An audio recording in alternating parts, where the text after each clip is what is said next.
자, 이번 문제는 토목 138의 2교시 5번 문제 풀어보도록 하겠습니다. 자, 그림과 같은 비대칭 I형광의 전단 중심을 구하고 전단 중심의 정의 및 용도에 대해 설명하시오.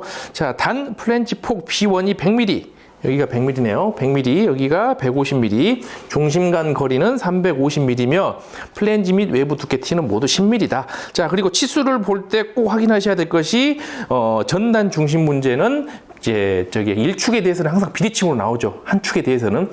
2축으로 비대칭이면 전단 중심 문제 의미가 없어요. 도심과 전단 중심이 다 일치해 버리니까 꼭 이렇게 한 개 축, 2축에 대해서는 대칭이죠. 세로축에 대해서는 비대칭이죠. 이렇게 해야 전단 중심의 저기 문제의 의미가 있고 문제가 이제 성립이 되는 거죠. 자, 그리고 조심하셔야 될 것이 중심선의 정리를 썼느냐, 단면이 두께가 얇느냐, 이걸 꼭 보셔야 됩니다. 중심선에서부터 치수가 이렇게 나와 있느냐를 확인해 보셔야 됩니다. 가끔 이제 토목에서 그거 가지고 장난친 적이 있었거든요. 문제에서. 장난이라는 표현이 좀 그렇지만 제대로 이런 전단 중심 문제에 대한 정의를 알고 있느냐, 이걸 묻는 문제였죠. 그래서 여기 뭐 H 치수를 끝에서부터 끝으로 줘버린다거나 이런 식으로 문제가 나온 적이 있어요. 예, 그렇게 나오면은 중심선 정리로 치수로 다시 바꿔서 문제를 푸셔야 됩니다. 자, 전단 중심의 정의하고 용도는 생략을 하도록 하겠습니다. 지금은 이제 계산 문제만 풀어보도록 할 거니까요.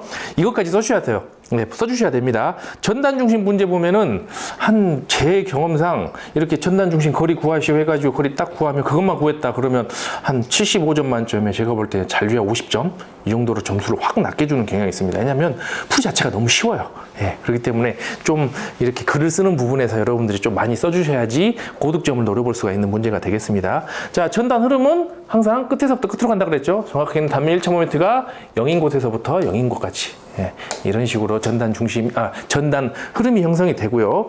자, 플랜지에서부터 여기서부터 볼게요. 여기는 요 구간 너무 두께가 얇아가지고 좀 그런데 이렇게 잘라가지고 여기 미소 단면 얘를 여기서부터까지 거리를 x, 얘를 da로 놓고 da는 t 곱하기 dx가 되겠죠. 자, 그리고 그럼 이 미소 단면의 단면 1차 모멘트 q1을 구해 보면은요, 단면적 t 곱하기 x가 되겠죠.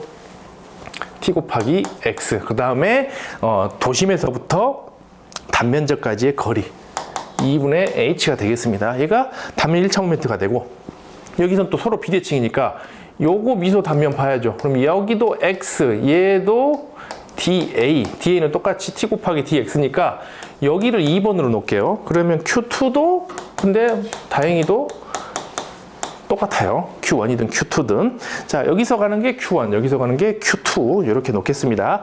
자, 단면 2차 모멘트 구해보는데 중심선 정리에서 조심하셔야 될 것이 두께는 길이에 비해서 매우 얇기 때문에 제곱항 이상은 다 무시한다.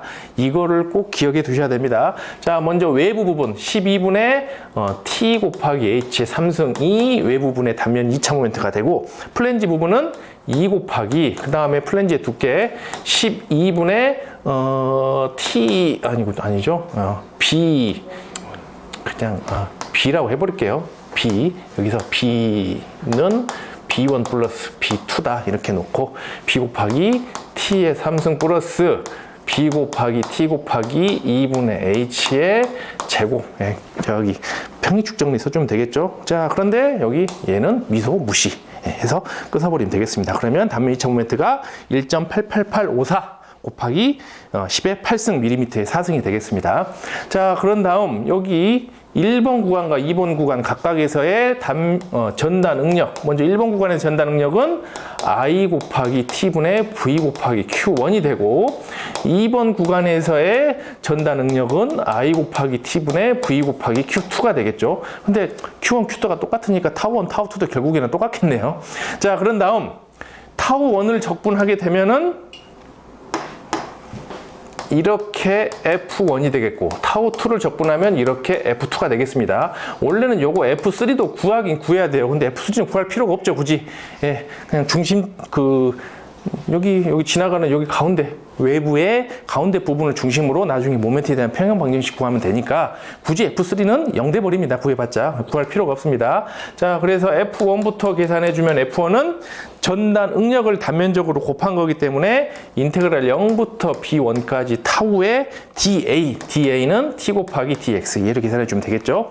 F2는 적분 구간이 다릅니다. 0부터 B2까지 반대로 했네요. 제가 이걸 2번, 2번인데 뭐든 상관없습니다. 여러분들 지금 바꿀게요. 아까 얘를 1번, 얘를 2번 이렇게 한다고 했는데 B1, B2가 이렇게 있어서 얘를 1번, 얘를 2번, 1, 2 이렇게 바꾸겠습니다. 자, 이렇게 바꿔서 타우 1이고 얘는 타우 2고 t에 dx 해가지고 F2를 구해준 다음 그럼 얘가 F1, F2가 되고 전단 중심은 여기 플랜지 아까 말씀드린 대로 외부 가운데점을 중심으로 모멘트에 대한 평형 방정식 즉 V 곱하기 2는 두 개의 V2 마이너스 V1에다가 2분의 H를 곱한 거다라는 평형 조건 이용해가지고 전단 중심 2를 솔브로 구해주면 되겠습니다. 그래서 전단 중심은 20.2703mm가 된다. 이렇게 계산하시면 되겠습니다. 그래서 굉장히 풀이는야 제가 볼 때는 기술서 답안지로 한 페이지 역학계산 문제, 계산 파트 부분은요. 나머지 한두 페이지 정도는 이제 서술로 채워줘야 되는 그런 문제가 되겠습니다. 예, 전단 중심 문제 한번 잘 정리해 보시고요. 또 다음 문제 넘어가도록 하겠습니다.